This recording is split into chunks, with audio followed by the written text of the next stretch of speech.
nobody likes abortion, okay? But you can't tell somebody what to do. I mean, she has rights over this, especially if she doesn't like the guy that got her pregnant. Like, she doesn't want anything to do with your genes. Get over it. That's Bill Nye, the science guy, speaking about abortion in a recently released video. Now, when someone who carries at least kind of the popular scientific authority of a guy like Bill Nye, who has a Bachelor of Science degree in mechanical engineering, people say, well, he's the science guy. He speaks for science. And in this video, he certainly claims to speak for science. He says you can't tell other people what to do. That's the bottom line for him when it comes to abortion. Joining us to respond to more of what Bill Nye had to say on abortion, Greg Koukl. He's president of Stand to Reason, based in Signal Hill, California, and he's author of the book Tactics, a Game Plan for Discussing Your Christian Convictions. Greg, welcome back to Issues, Etc. Todd, thanks so much. You can tell I'm chomping at the bit. I'm really looking forward to talk to you about this. I mean, in terms of kind of your set of tactics that you have laid out, which one is the best to respond to Bill Nye, who kind of threw all the spaghetti at the wall in his recent statements on abortion, accusing those who oppose it of ignorance and just about everything else? Right. Well, two come to mind. In fact, it's so glaring that on my own show yesterday, I had somebody call in and say they listened to Bill Nye and they applied they couldn't even. It was within 30 seconds they were seeing the problems of Bill Nye's. The two tactics that I would suggest are just the facts, ma'am, and the suicide tactic. And the just the facts, ma'am tactic is a tactic you employ where you simply appeal to the facts. Now, Nye says that's all he's doing as a scientist. He is just appealing to the facts, and he basically, at the end of his talk, he's dismissive of those, referring principally to Christians, I think, here, who are afraid of the facts. But the facts are the very things that he gets wrong in his assessment. The second one is the suicide tactic, where you find out, you observe that a line of argument defeats itself, and therefore commits suicide, and all you have to do is point that out. And he does that a number of times in his own treatment of this issue. Well, let's hear from Bill Nye himself. The first thing he does out of the box is, I think, and this is intended to be the coup de grace at the very beginning, say that those who oppose abortion are simply ignorant of reproduction. Many, many, many, many more hundreds of eggs are fertilized than become humans. Eggs get fertilized, and by that I mean sperm get accepted by ova a lot. But that's not all you need. You have to attach to the uterine wall, the inside of a womb, a woman's womb. But if you're going to hold that as a standard, that is to say, if you're going to say when an egg is fertilized, it's therefore has the same rights as an individual, then whom are you going to sue? Whom are you going to imprison? Every woman who's had a fertilized egg pass through her? Every guy whose sperm has fertilized an egg and then it didn't become a human? Have all these people failed you? It's just a reflection of a deep scientific lack of understanding. And you literally, or you apparently literally don't know what you're talking about. So where would you go in responding to Bill Nye's statements? Well, yeah, it's a great way to start. He lays his points out, I think, fairly clearly. It's not difficult to see his line of reasoning. He starts out with a factual statement. Many, many, many more hundreds of eggs are fertilized than become humans. He's absolutely, well, let me just pause for a minute. Many hundreds of eggs are fertilized that do not survive is really the point. But notice that in his statement, which is factually true as far as we've gone, he has made a philosophic distinction. He says many more hundreds of eggs are fertilized than become humans. So what he continues to refer to as a fertilized egg is not the same as a human being in his view. So he makes one fact that is obvious, and he combines it with another subtle claim that is simply false. That is, that there are such things as fertilized eggs that do not become humans, but need something else. And what he says is, and that's his statement, by the way, but that's not all you need. You have to attach to the uterine wall. So they have to be in the right location to be what? To be humans? He doesn't actually carry that out, but that certainly is the implication. Well, first of all, just as a matter of fact, there is no such thing as a fertilized egg. That is, eggs do get fertilized, but when they're fertilized, they're no longer eggs that are fertilized, they're human beings. And that is basic foundational science. It's basic embryology. And let me just read from Medical Embryology by Sadler and Langman. This is a 7th edition. This is a basic medical text in embryology. Quote, the development of a human begins with fertilization, a process by which the spermatozoa from the male and the oocyte from the female unite to give rise to a new organism, the zygote. So the zygote isn't a fertilized egg. The egg is gone. The sperm is gone. The zygote remains. It is a new human being according to basic embryology. And I need to emphasize for your listeners, Todd, this is not scientifically controversial. Bill Nye, the Science Guy, has gotten his embryology flat out wrong from the very first line of his critique. And he continues with this presumption all the way through with more faltering. The irony is he said at the end of the piece that you just played, there is this, it's just a reflection of a deep scientific lack of understanding, and you literally, or apparently literally, don't know what you're talking about. I'm sorry, Dr. Nye, Bill Nye. I don't even know what his credentials are. I know he's some kind of mechanical engineer, so he's a little bit out of his depth here. Speaking of embryology and philosophy and actually legality, that's part of his first shot over the bow. Doesn't mean he can't have educated opinions, but just because he's a medical, he's a scientist in his field of engineering doesn't mean that he gets the science that he's speaking of correctly, and he doesn't. That's my point. I don't know what his point is about, okay, who are you going to sue? Well, this has nothing to do with anything. Why does...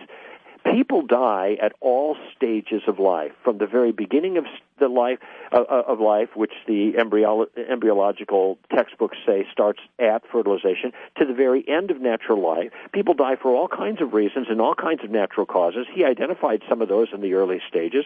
Why should anybody sue for any of that? Why should anybody go to jail for that? It's a complete irrelevant red herring. It has nothing to do with the discussion, and it just confuses the issue. So Bill Nye is off on the wrong foot to begin with by assuming that the what so-called fertilized egg, the zygote, is not a human being, when in fact embryology teaches it is a full human being. Now, what rights accrue to that human being is a separate question, but that is not a scientific question. That is a philosophic question. Greg Koukl is our guest, president of Stand to Reason. We're responding to recent abortion statements made by Bill Nye, the Science Guy, and a little bit later, actress Whoopi Goldberg as well. When we come back, more from Nye, where he says we got better things to talk about than abortion. Stay tuned. We have so many more important things to be dealing with. We have so many more problems. To squander resources on this argument based on bad science, on just lack of understanding, it's very frustrating. You wouldn't know how big a human egg was if it weren't for microscopes, if it weren't for scientists who are medical researchers looking diligently.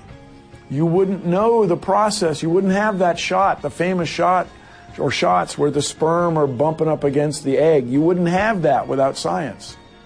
So then to claim that you know the next step when you obviously don't, at some point we have to respect the facts.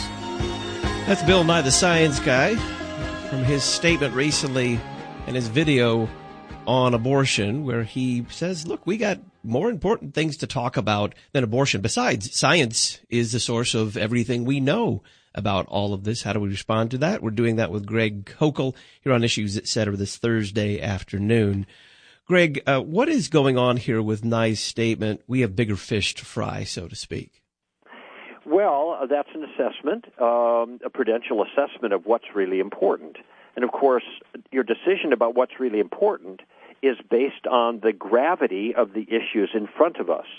And he seems to think that the abortion question has no gravity whatsoever because a human being is not being sacrificed. Of course, he only talked about the very, very earliest stages of pregnancy. He never talked about what happens afterwards. And anybody who's seen pictures of embryos that are even 10 weeks old, it becomes very clear that what you're dealing with is a developing human being. He never addresses that thing at all. But he simply dismisses the broad moral question by talking about cells, simple cells, and women's rights, and therefore acts like the issue at stake is not important at all, and there are many, many other things that deserve our time much more. Well, okay, if he's right, and we're just talking about sloughing off a few cells that have no moral value, well, then there are a lot more important things. However, if he's not correct, and he makes no case whatsoever in his entire presentation that he is right, he makes no case, then if he's not right and human beings are being sacrificed through abortion, well, then this ought to be considered of the most critical questions that we can answer. Let me put it in perspective here. It's as if he's saying that there are more important things that we can discuss than the same number of lives lost on 9/11. Remember that day? 2,977 people lost their lives on 9/11. That is the same number of children that die through abortion here in America every single day for the last 40-plus years. Now, if we were having, planes plowing into skyscrapers every single day with the loss of life around 3,000 per day, do you think Bill Nye would say, well, I'm sorry, we don't have to worry about that. We've got more important things to discuss? No, I don't think so. So the real question comes down to, and it's very basic, and we emphasize this all the time at Stand to Reason, what is the unborn? Bill Nye has dismissed the unborn with an embryologically inaccurate claim that the unborn, in the earliest stages at least, since he doesn't address the later stages, is not a human being. It needs something more than just to be a zygote, to be a real human being. And he intimates that location is part of that. And that was in the first quote. But obviously, location has no bearing on a person's value. You know, I don't lose my value when I walk across the street or roll over in bed, for goodness sake. How does a human being lose its value just because it's domiciled inside of a woman's womb? I mean, this doesn't make any sense at all. The other thing that he did there was, he didn't finish his statement. He said, well, we wouldn't even know about all this stuff with regard to fertilization and the egg, right, and that if it weren't for science, and I was expecting him, he got so frustrated he had to kind of stop himself at one point. I was expecting him to say, so just listen to me. I'm a scientist. Right. What is that appeal? Science has brought us all this knowledge. Science should be able to tell you that abortion is A-OK. Yes, I think he's trading on his laurels there, his credentials as a scientist. But this is a Rhodes Scholar tactical move here, and that is just because he's a scientist doesn't mean he knows what he's talking about in the particular issues he's discussing. As it turns out, he's a mechanical engineer. He's discussing embryology. He gets his basic embryology facts wrong.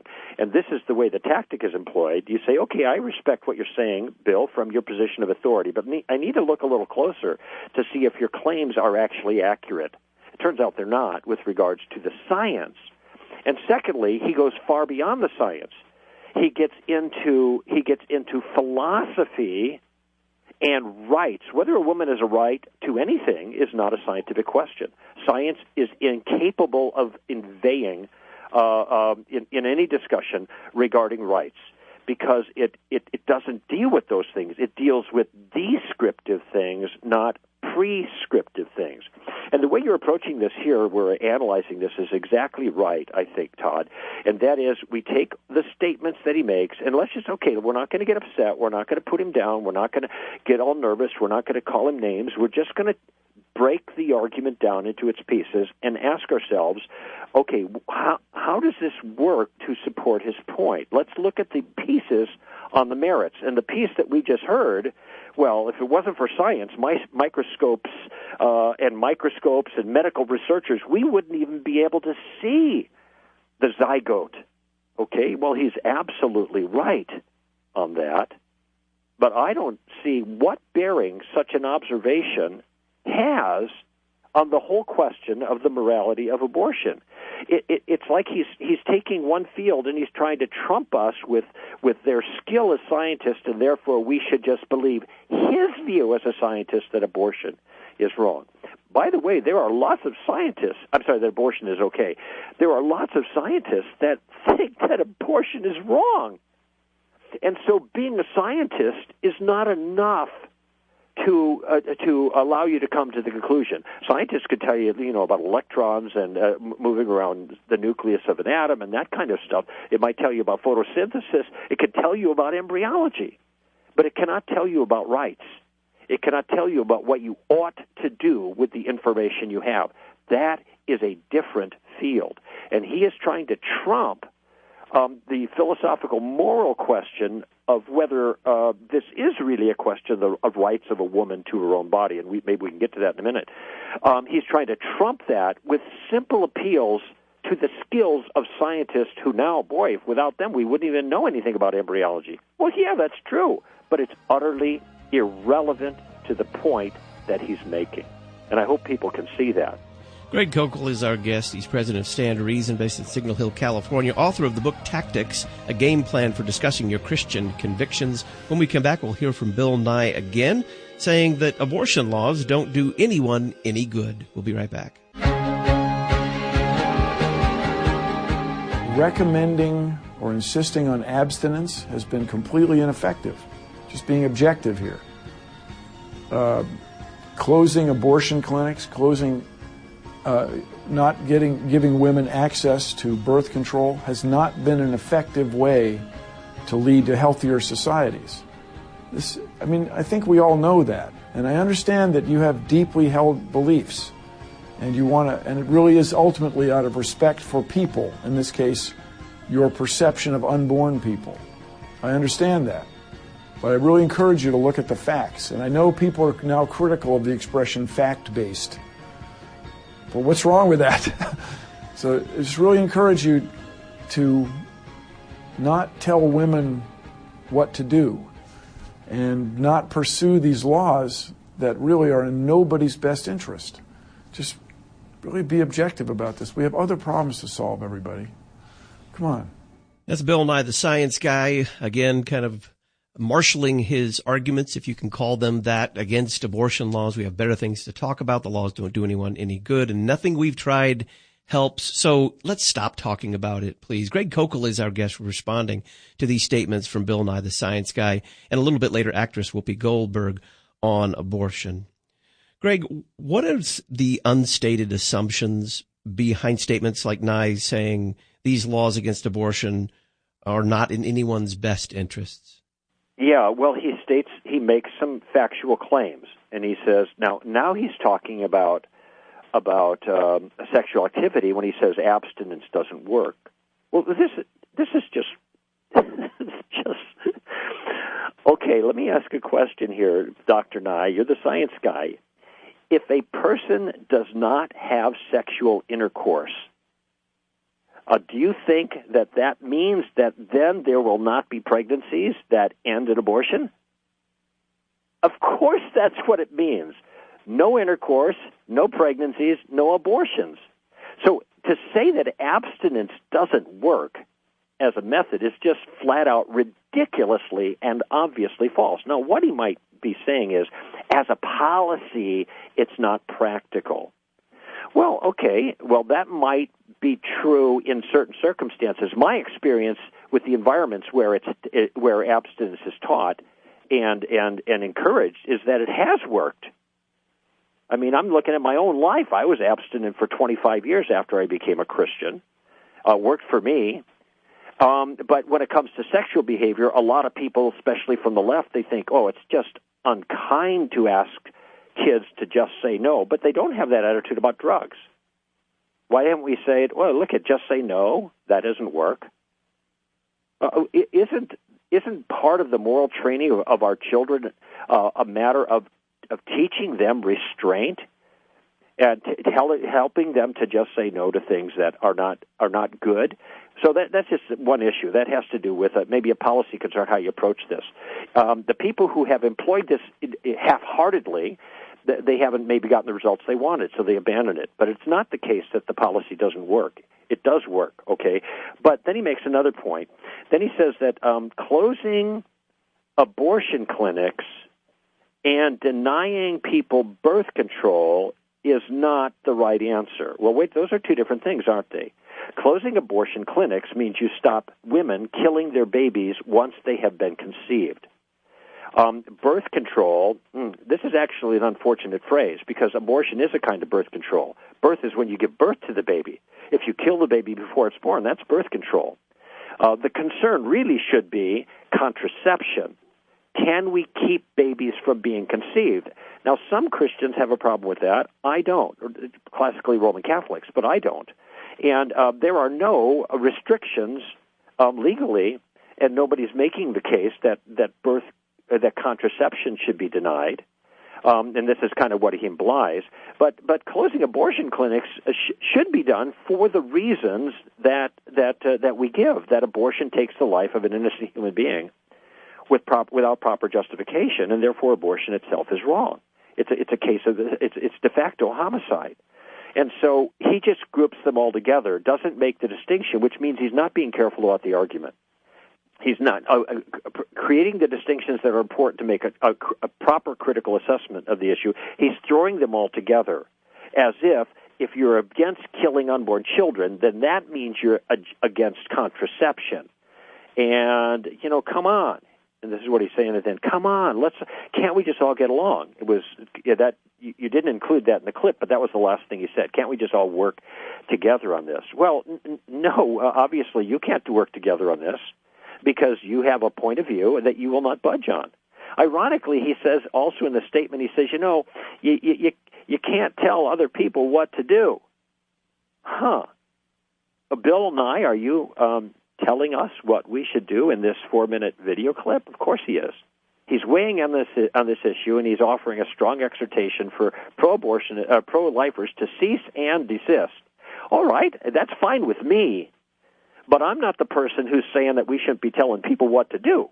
He's the guy who says we shouldn't be telling people what to do, but the phrase itself is telling people what to do, and the video itself is telling people what to do.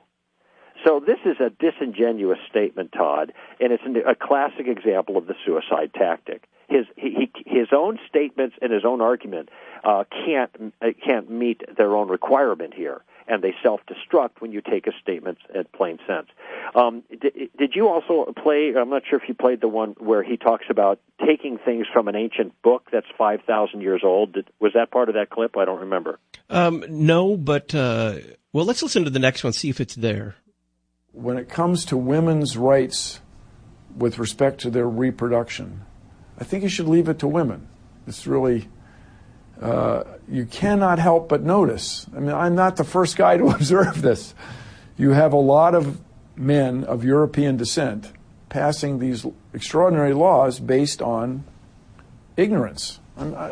Sorry, you guys. I know it was written, or your interpretation of a book written 5,000 years ago, 50 centuries ago, makes you think that when a man and a woman have sexual intercourse, they always have a baby. That's wrong. And so to pass laws based on that belief is inconsistent with nature. So what do you make of his 5,000-year-old book argument? Well, there's a lot there to respond to. Does he really think that people who appeal to the book, there he's referring to the Bible, believe that every single time you have sexual intercourse, you have a baby? That's what he said. Does he really think that Christians believe that? He makes a comment there in that quote about extraordinary laws based on ignorance. Again, I'm trying to be descriptive here, Todd, not abusive. That is one of the most extraordinarily ignorant things I have ever heard an educated man say in my life. That Christians seem to believe, based on what was taught in a book that was written 5,000 years ago, so now he's got his dates wrong.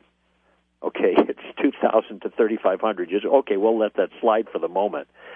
That he thinks that we believe we are so barefoot and pregnant, stupid ignoramuses that we think that every time a person has intercourse, they have a baby. That's what he said. Now, maybe he misspoke and he'd take it back if he thought about it more. But there's more problems in what he said. When he starts out by saying, so when it comes to a woman's right with respect to reproduction, I think you should leave it to the woman. Now, he assumes that a woman has the right to to abortion in virtue of the reproductive question. We should leave it to the woman. Now, here's a parallel for you. And to me, it is a precise and perfect parallel, and if it's not, you can pick it apart, but I've looked at this carefully. Listen to this statement. He says, when it comes to a woman's right with respect to reproduction, to a woman's right with respect to reproduction, I think you should leave it to the woman. Here's the parallel.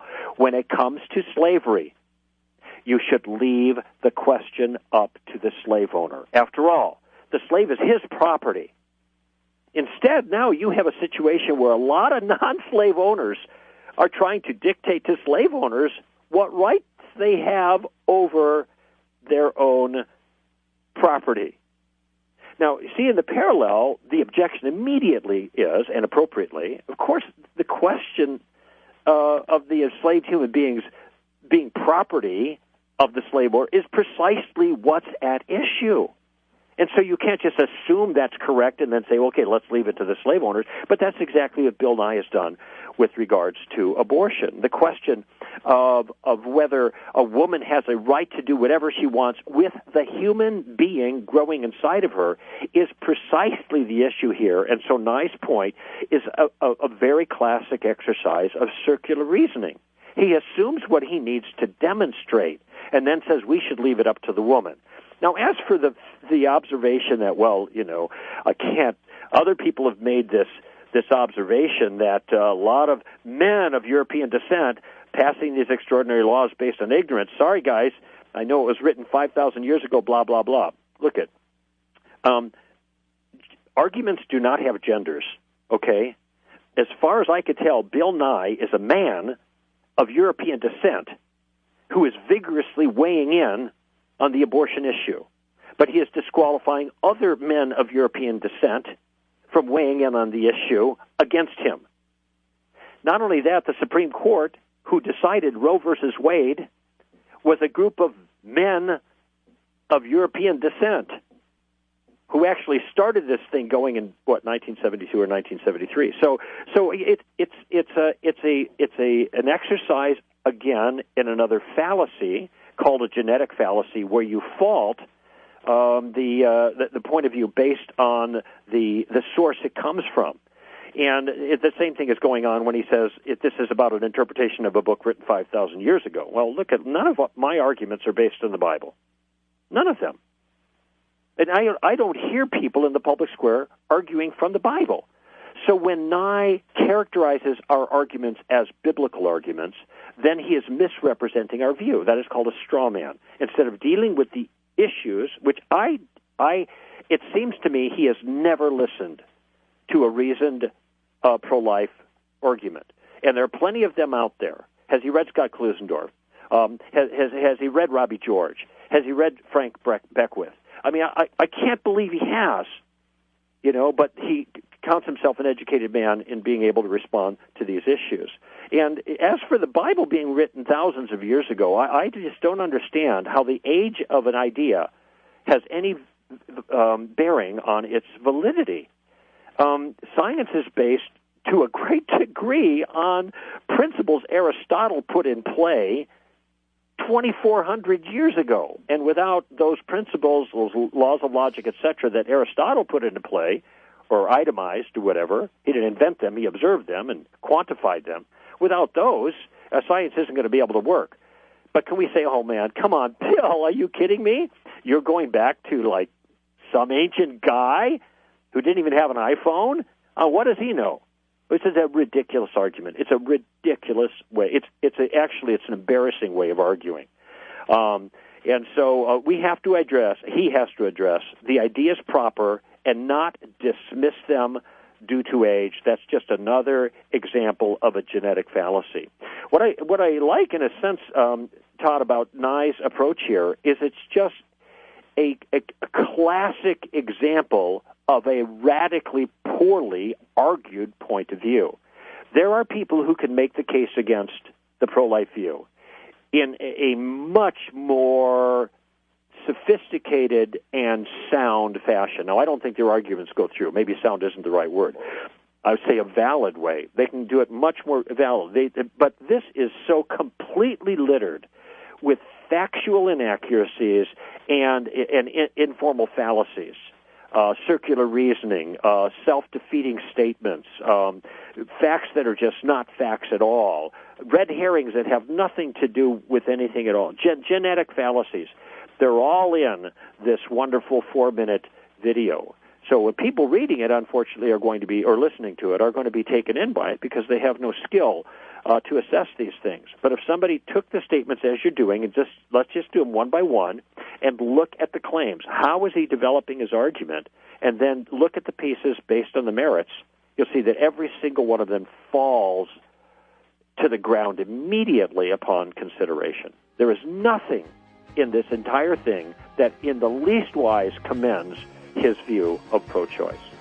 When we come back, we will hear from another celebrity expert, this one Whoopi Goldberg of The View, saying that abortion is no place in the Ten Commandments, so what's wrong with it? And we'll get Greg's response. Stay tuned. This is the first time the church has said out loud, listen, we don't want you to have an abortion, but I understand why women do. That's what he said. Yeah. But Joy, I want to come back. You said he's still pro-life, and you listed a couple of other things. But don't you think that's what makes him so unique? He's still standing by his values because he doesn't think those change. They don't change with the wind like the culture does. But he's doing it with compassion. Let's make sure that the 10 Commandments are the 10 Commandments. There's only 10. That's an excerpt from a recent episode of ABC's The View. Whoopi Goldberg saying that the Ten Commandments say nothing about abortion, so what's the problem with abortion? I'm Todd Wilkin. This is Issues, Etc. Greg Koukl is our guest. He's president of Stand to Reason, based in Signal Hill, California, and author of the book Tactics, a Game Plan for Discussing Your Christian Convictions. Greg, what do you make of this? What tactic would you use to respond to Goldberg's assertion that abortion isn't in the Ten Commandments? Well, I guess just the facts, ma'am, here is an appropriate tactic. She said there are 10 commandments and only 10. Well, there are only 10 of the 10 commandments, but there are hundreds of commandments in the Old Testament. This is a summary of things that are most important, okay? So when she says, well, you shouldn't be judging people, or a woman has a right to do with her own body, well, none of that is in the 10 commandments either.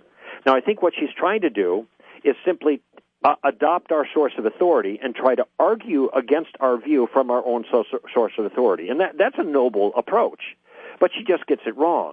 And this, I think, was, what's his name, Bill O'Reilly made the point that the Sixth Commandment says, thou shalt not, well, he misquoted it and said, thou shalt not kill, and that's not what it says. It says, thou shalt not murder. And there are different Hebrew words for killing and murder. The Old Testament is not against killing. It's against the unjustified taking of human life, which is called murder, okay? Thou shalt not murder. So now the big question becomes, is taking the life of an unborn an example of murder from the biblical perspective? So if Whoopi wants to work from our source of authority, then what she has to do is take the whole thing as it pertains to this question seriously. Yes, even what she cited says you shall not murder, okay? Is taking an unborn child's life an example of murder? If you go to Exodus 21:22, which is all part of the same law, there are guidelines given for what happens when a spontaneous abortion, if you will, happens. And that is, it's often translated miscarriage there, but it's a false translation because the word simply means to come out. It says nothing about whether or not the child is alive or dead. Miscarriage implies the child dies. The text says, if men struggle with each other and strike a woman with the child so the child comes forth, yet there is no injury, he shall be fined. And pay as the judges. But if there is injury, you shall appoint as penalty life for life. So here, the same Mosaic law that Whoopi is citing seems to indicate that that one that is in the womb that is forced out through a violent action and then dies is the kind of human being that, if killed, requires capital punishment consistent with the law, with other examples of killing human beings. And if you fast forward to the book of Luke, which this is where I think a lot of Christians who want to make their case from the Bible, they miss this particular point. They go to Psalms or something like that, and go to Luke chapter 1. You have the visitation. Mary is told by the angel she's going to conceive, and conceive she does. And she is also told that her cousin Elizabeth has conceived a son in her old age in her 6th month. So Mary is in her first trimester. Elizabeth is in the end of her second trimester. Mary goes to visit Elizabeth, and when Elizabeth hears Mary's greeting, the baby, the text says, leaps in her womb. Now, this is the fulfillment of the prophecy earlier in the chapter that John the Baptist would be filled with the Holy Spirit in his mother's womb. John the Baptist would be, not a fetus who would later become the human being known as, but rather John the Baptist, that individual. And the reason John the Baptist in the second trimester leapt with joy, being filled with the Holy Spirit, is because John the Baptist was in the presence of, as Elizabeth puts it, my Lord. How is it that the mother of my Lord would come to me? For behold, at the sound of your greeting, it reached my ears, the baby leapt in my womb for joy. So here is a text that clearly identifies the pre-born John the Baptist, second trimester, as himself, and Jesus in the first trimester as the Lord, as himself, so that taking those lives in utero would have been an example of the kind of murder prohibited in the Ten Commandments that Whoopi Goldberg was quoting. So again, just a sophisticated, just the facts, ma'am. You want to quote our view, Whoopi? All right, that's fair enough. That's fair to do. I believe in that approach, but you better get our view right. And you didn't get our view right, and so you stumbled badly. Greg Koukl is president of Stand to Reason, based in Signal Hill, California. He is author of the book Tactics, a Game Plan for Discussing Your Christian Convictions. You can purchase Tactics at our website, issuezetc.org. Click Listen on Demand. Greg, it is always a pleasure. Thank you so much for your time. Thank you, Todd. I really appreciate talking with you about this issue.